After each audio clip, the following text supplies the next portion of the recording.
ఆ ఉదయించే సూర్యుడిని మనం చూడగలిగితే భగవత్తత్వం అంతా అర్థమవుతుంది. రోజు పొద్దున్న సమయం చేసుకుని తల్లిదండ్రులు 5 గంటలకు నిద్ర లేచి 5:30కి తాము చూసి పిల్లల్ని కూడా తీసుకెళ్లి సూర్యోదయాన్ని చూపించాలి. సూర్యోదయాన్ని సూర్యాస్తమయాన్ని పావు గంట సేపు చూసిన వాడు జీవితంలో ఘోరమైన పనులు ఏవి చేయడు, అసలు తప్పే చేయడు. వాడు మనస్సు చాలా ప్రశాంతంగా ఉంటుంది. ఇప్పటికీ జిడ్డు కృష్ణమూర్తి గారు మహానుభావుడు, ఆయన పాఠశాలలు ఉంటాయి. మదనపల్లి దగ్గర రిషి వ్యాలీ స్కూల్ అని, పూణేలో కూడా స్కూల్ ఉంది. అక్కడ పిల్లలకి ఏమిటంటే వేరే హోంవర్క్లు డోంవర్క్లు ఉండవు. పొద్దున్న అరగంట సేపు కొండ మీదకి తీసుకెడతారు, సాయంత్రం అరగంట సేపు కొండ మీదకి తీసుకెడతారు. అందుకే ఆ పిల్లలు ఎవరో ఆత్మహత్యలు చేసుకోరు. ఇవాళ ఆత్మహత్యలు ఎలా జరుగుతున్నాయో చూస్తున్నాము. ఆడా మగ తేడా లేదు. ఎందుకు వెళ్ళిపోతున్నారమ్మా?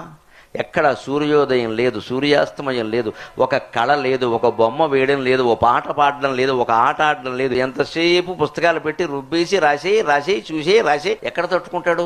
ఈ పువ్వులు, ఈ ఆకులు, ఈ సూర్యోదయాలు ఇవన్నీ పిల్లలకి చూపించాలి. ఉదయాన్న చూస్తే అర్థం అవుతుంది.